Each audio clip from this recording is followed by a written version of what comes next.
Sebagaimana kita ketahui dan kita alami bahwa kebutuhan manusia itu bermacam-macam. Ada kebutuhan primer berkaitan dengan keberlangsungan hidup, pangan, sandang, dan papan. Kebutuhan sekunder berkaitan dengan menambah kesenangan dan kebahagiaan hidup, seperti hiburan, liburan, keamanan, dan kenyamanan. Serta kebutuhan tersier yang berkaitan dengan kenikmatan dan kemewahan, yaitu fasilitas wah dan megah dari kebutuhan primer dan sekunder. Kita berusaha memenuhi kebutuhan primer sebisa mungkin. Sayangnya ada orang yang karena alasan tertentu mengabaikan kebutuhan primer dan mengejar kebutuhan sekunder, bahkan tersier. Menahan makan tetapi menahan lapar, mencari kesenangan. Maka Yesaya 55:2 menulis, "Mengapakah kamu belanjakan uang untuk sesuatu yang bukan roti, dan upah jerih payahmu untuk sesuatu yang tidak mengenyangkan?" Orang lebih suka bermain kartu, berjudi daripada membeli makanan. Ada yang demikian. Melalui mujizat penggandaan roti, Yesus mengingatkan kita akan kebutuhan primer yang harus dipenuhi sebagai muridnya, yang tanpanya akan timpang, lumpuh, bahkan mati. Kita diajak bukan untuk sekedar mencari hiburan rohani, tetapi juga makanan rohani untuk jiwa kita, roh kita, sebagaimana tubuh kita membutuhkan roti, makanan jasmani, sebelum bisa menikmati kesenangan. Bagaimana mungkin kita dapat memperoleh hiburan dengan tepat kalau badan kita lemah tak berdaya? Itulah sebabnya Yesus meminta para rasul untuk memberi makan kebutuhan primer para pendengarnya. Tentu, kalau sudah dapat menikmati kebutuhan jasmani secukupnya, kita juga diajak untuk mencari roti surgawi. Yesus bersabda pada Matius 4:4, ada tertulis, manusia hidup bukan dari roti saja, tetapi dari setiap firman yang keluar dari mulut Allah. Saudara-saudari yang terkasih, kita bersyukur menyaksikan bahwa kian banyak orang Katolik yang aktif memberdayakan diri dengan mengikuti berbagai acara rohani, pendalaman iman, pendalaman Alkitab, devosi, webinar, persekutuan doa, mendengarkan berbagai homili dan renungan di mana-mana dalam kanal YouTube. Luar biasa, kita patut memujinya.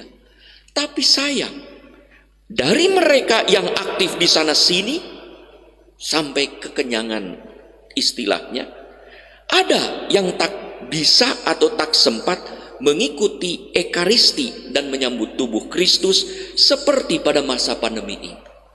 Itulah bagi saya kejahatan iblis yang harus kita cermati, yang bisa mengelabuhi kita seolah-olah kita sudah terpuaskan oleh hiburan rohani hingga sehat dan selamat, tetapi sebetulnya kita bisa jadi kurus kering secara rohani karena tak menikmati makanan rohani, yaitu tubuh Kristus dalam perayaan Ekaristi yang adalah sumber dan puncak iman Katolik. Saudara-saudari yang terkasih, Yesus melihat bahwa orang banyak yang antusias mengikutinya kok mengabaikan kebutuhan badan mereka akan makanan. Tentu mereka lapar, butuh makan. Kalau tidak makan, mereka akan lemah dan bisa jadi sakit bahkan mati. Kalau lemas, mana mungkin mereka mendengarkan sabda atau firman yang diajarkan oleh Yesus. Maka Yesus meminta para rasul untuk memberi mereka makan sebagai kebutuhan primer. Yesus tahu apa yang harus dilakukannya, tetapi ia mempersilahkan para rasul untuk terlibat dalam karya penggandaan roti dengan menyerahkan 5 roti dan 2 ikan untuk diberkati, dibagi-bagi kepada orang banyak. Mujizat penggandaan roti ini kiranya mengarah kepada ajaran Yesus tentang dirinya sebagai roti kehidupan di dalam Injil Yohanes 6 seluruhnya. 5 minggu berturut-turut kita akan 5 hari minggu berbicara dari Injil Yohanes, kecuali nanti 15 Agustus karena ada hari raya Yesus Maria diangkat ke surga. Di sana Yesus berkata, Yohanes 6:51, 53 dan 35, 48, akulah roti hidup yang telah turun dari surga. Jikalau seorang makan dari roti ini, ia akan hidup selama-lamanya. Dan roti yang kuberikan itu ialah dagingku yang akan kuberikan untuk hidup dunia. Yesus menjadi makanan kebutuhan primer para murid yang tanpanya para murid akan binasa. Penggandaan yang memakai rumusan perjamuan terakhir, Yesus mengambil roti, mengucap syukur dan membagi-bagikannya kepada mereka, mengarah kepada ekaristi, kebutuhan primer orang Katolik. Saudara-saudari yang terkasih, pada masa pandemi ini kita terpaksa merayakan ekaristi online. Ada yang mengikutinya sampai 3 kali sehari. Bagus, luar biasa. Tapi hati-hati, jangan sampai kita berpuas diri, terjebak menikmati hiburan rohani yang tentunya berguna untuk perkembangan rohani kita, tetapi lupa memenuhi kebutuhan akan makanan rohani yang terutama didapat dalam perayaan Ekaristi langsung dengan menyambut tubuh Kristus. Kita hanya dihibur, bagus juga, tetapi kita belum makan. Marilah kita mencari jalan secara berani dan kreatif untuk memenuhi kebutuhan primer kita sebagai umat Katolik, menyambut tubuh Kristus secara pas dan pantas dengan merayakan Ekaristi, agar kita tidak dikelabui seolah-olah sudah terpenuhi kebutuhan primer kita dengan berbagai acara online, padahal kita loncat pada kebutuhan sekunder, menikmati hiburan rohani.